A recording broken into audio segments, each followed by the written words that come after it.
પણ સાહેબ જે પરિવારની વચ્ચે ભલે ઝૂંપડું હોય, સ્નેહ હોય, સંપ હોય, તમે આ યાત્રાએ આવ્યા તો તમને બહુ હરખથી મોકલ્યા છે, તમે અહીંથી ત્યાં જાશો એટલે તમારો આરતી કરશે, તમારા પગ પૂછશે, આવા વ્યક્તિઓ, સંવેદનાવાળા વ્યક્તિઓ તમારી સાથે છે ને સાહેબ, તો એને ઘર કહેવાય. બાકી આટલી વર્ષની ઉંમરે ઘણા મકાનમાંથી પસાર થઈ ગયા અને હજી ઘરના ઘર નથી બન્યા.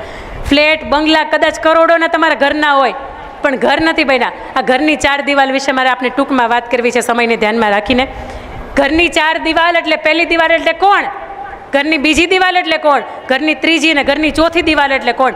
ઘરની પહેલી દિવાલ એટલે આપણો ભાઈ, જે ઘરનું વ્યવહાર કરે છે, જે સંચાલન કરે છે. તમને એમ થાય કે આવડો મોટો પરિવાર કોનું હાલતું હશે? સૌજી કાકા એમ કે આમ થવાનું, આમ કરવાનું, એટલે એમ જ હોય. એક વડીલ એવો છે કે એ કોઈ પણ નિર્ણય લે છે ને તો એ માત્ર પોતાના માટે કે પોતાનો સ્વાર્થ વિચારીને નહીં, એ બધાયનું એમાં હિત કેમાં છે આ વિચારીને નિર્ણય લે. જો તમે તમારા ઘરના વડીલ હોય ને, તમે તમારા ઘરના ભાઈ હોય કે તમારી ઉપર બધા વ્યવહાર ચાલતા હોય તો તમે કેવા હોય?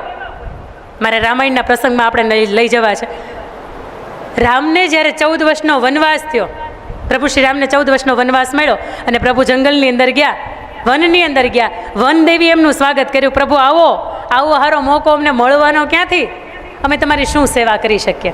અને વનદેવીને પ્રભુ શ્રી રામે 2 હાથ જોડીને એવું કીધું કે દેવી, આપને જો મારી સેવા જ કરવી હોય ને તો એમ કરો, 2 રસ્તામાં આમાં આવ્યા ને ત્યારે બહુ કાંટા વાગ્યા છે, તમે એ કાંટા ઉઠાવી લ્યો.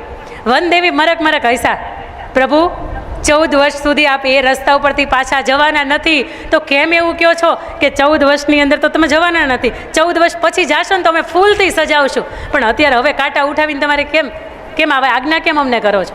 અને ત્યારે પ્રભુએ બહુ મજાની વાત કરી હતી કે આ રામને વનવાસ મળ્યો ને ત્યારે ભરત મામાને ઘેર ગયો હતો. ભરતને ખબર નથી કે રામ હવે અયોધ્યાના નરેશ નથી, અને ભરતને ખબર નથી કે હવે રામને વનવાસ મળ્યો છે.